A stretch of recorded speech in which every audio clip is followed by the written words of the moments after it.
Hi everyone, Heather Reid here of Planner Protect, where we help you negotiate your next contract with confidence. We've done a couple of videos now about termination, which may also be called force majeure, acts of God, impossibility. There's all sorts of different terms. But today I want to talk about one little aspect of termination, and particularly the cause of a termination of a contract. And that is around the words strike.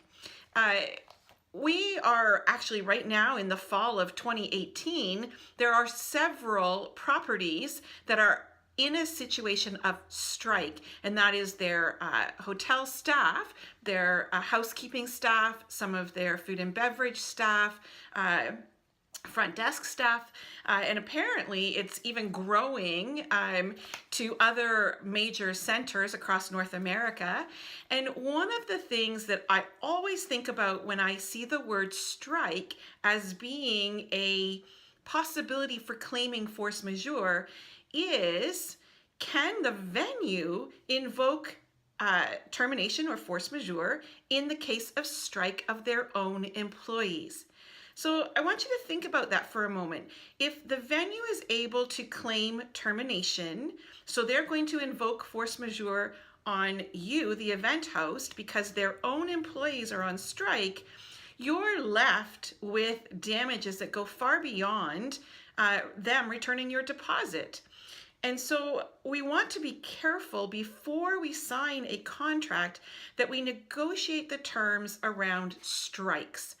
So you may, and actually I'm starting to see several contracts that have caveats around the word strike that says, and I'm going to read these because I don't want to misrepresent them, a strike or other restraint of labor from whatever cause.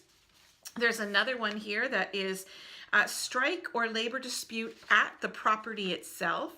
So they're starting to be very careful in their wording that allows a property to invoke force majeure, and then we as event hosts are left with just the return of our deposit and no other expenses able to be claimed for the venue canceling the contract.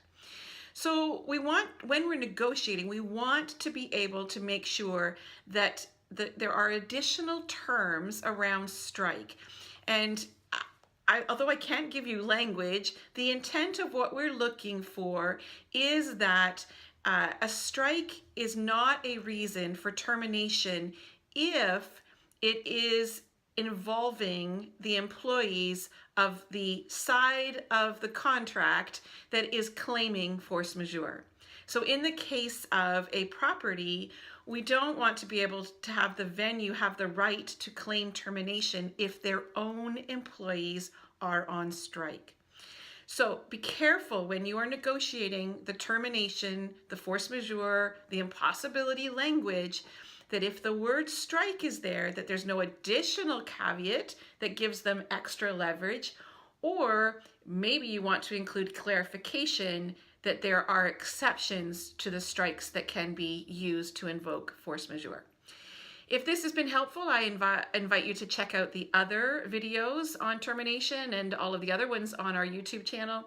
And I also invite you to sign up for our newsletter, plannerprotect.ca, subscribe, and every other week we come to your inbox with an educational newsletter about contract clauses. Until next time, thanks for watching.